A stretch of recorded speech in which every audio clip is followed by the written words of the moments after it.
Representative Tulsi Gabbard back home in Hawaii for a holiday break. She joins us this morning to bring us an update on a number of different things.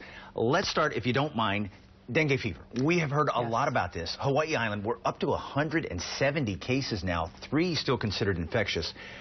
How this is affecting us at the federal level in our nation's capital? Yeah, well, there's a lot of action, frankly, that needs to be taken, and I think should have been taken earlier on to prevent us from getting this to this point, really, where we're seeing more and more cases of dengue that are worse than we've ever seen in Hawaii in the past. And that's where we really have to focus on prevention and recognize that if this is allowed to continue to get worse, what a devastating impact it will have on Hawaii Island's economy.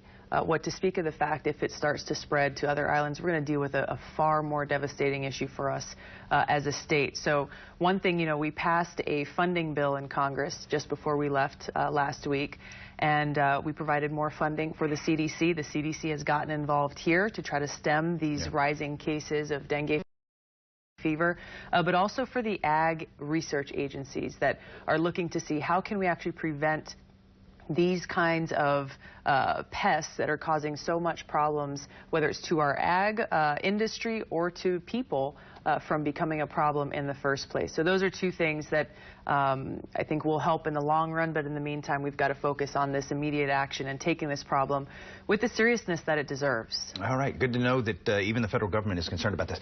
One thing that we can all be concerned about, and I know it doesn't matter which side of the aisle you reside on, educating our children and making that a top priority. ESSA, tell me a little bit about that and how that has changed, because now we no longer are dealing with No Child Left Behind.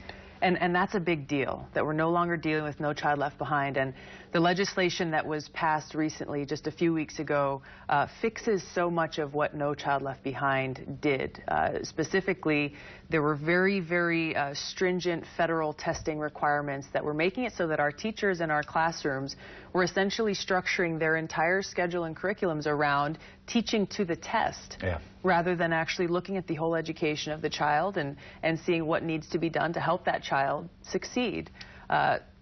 The other thing that it does is provide grants and funding and more flexibility to each state to figure out how do you measure progress for the children in your state, because as we know, children here in Hawaii, families here in Hawaii are very different than families on the mainland, whether you're talking about California or Texas or New York for that matter. So having that flexibility for our state to be able to say, hey, how do we best serve and educate our kids, I think was one of the most critical things that we found in this bill. And it was a heavy lift coming, but it was a product of bipartisan work and compromise, which ultimately ended up in us being able to actually pass legislation. And as you said, you talk about federal dollars trickling down. We're talking about in some cases, Hawaiian immersion schools, things like that. Hawaiian immersion schools, and this is something in that education bill I am actually really proud of, because we introduced a bill to reauthorize the Native Hawaiian Education Act, specifically to focus on serving our Native Hawaiian keiki, and that provision was included in this